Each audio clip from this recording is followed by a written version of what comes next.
Nemesis is one of those figures in Greek mythology who is often misunderstood at first glance. People sometimes call her a goddess of revenge, but that misses the quieter truth of her role. She is more closely tied to balance, to proportion, to the moment where something finally meets its natural limit. In early references found in Hesiod's works, she is connected to the idea that life has a kind of shape to it. And when that shape is stretched too far, something eventually corrects it.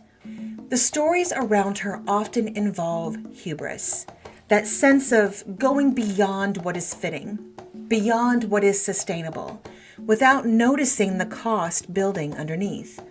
Nemesis does not appear as anger. She appears as correction. She is not rage for the sake of rage. She is not cruelty. Nemesis is the force that restores balance when pride, excess, or self-importance have stretched too far beyond their proper place.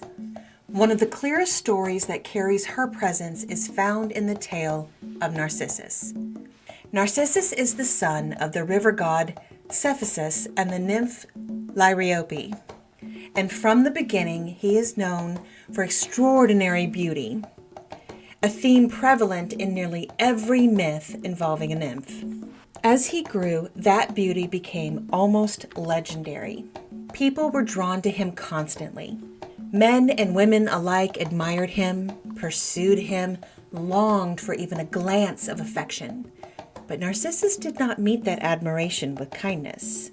Again and again he rejected others with coldness. Not gentle refusal, not honest disinterest, but dismissal sharp enough to wound. He treated love as something beneath him, and the hearts of others as inconsequential.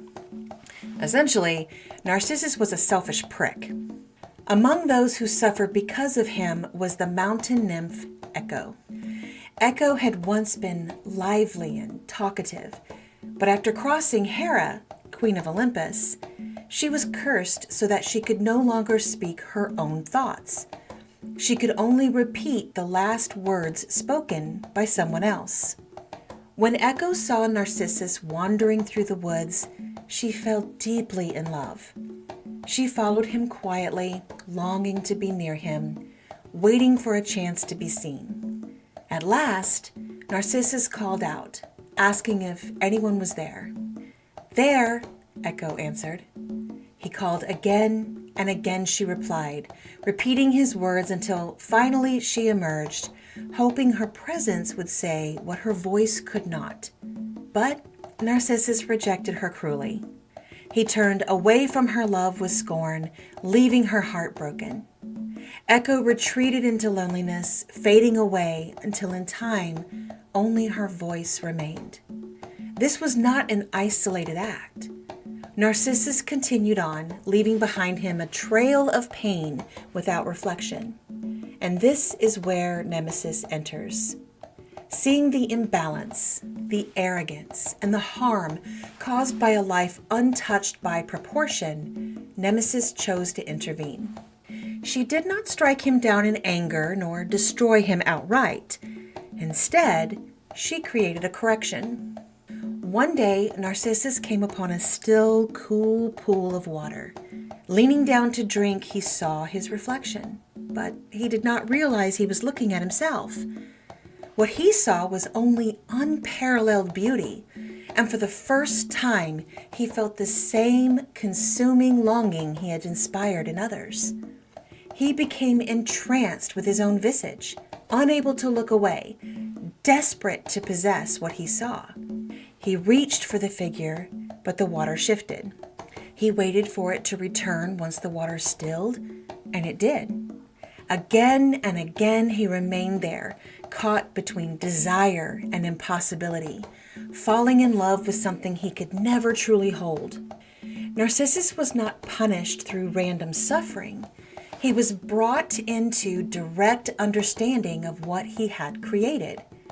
He experienced longing without fulfillment.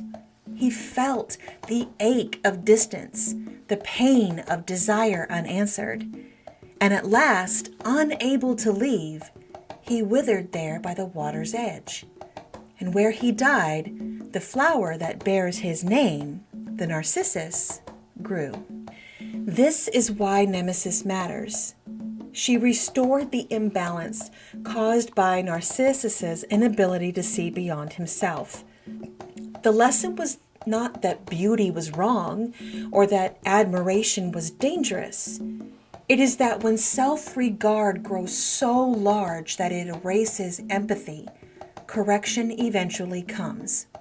Nemesis reminds us that balance is not always vengeance. It is the return of things to their proper measure. Because of that, she is especially interesting to think about in everyday life. A practice that grows out of her myth is a simple question you can ask yourself when things feel stretched, or hurried, or overflowing. What is enough right now?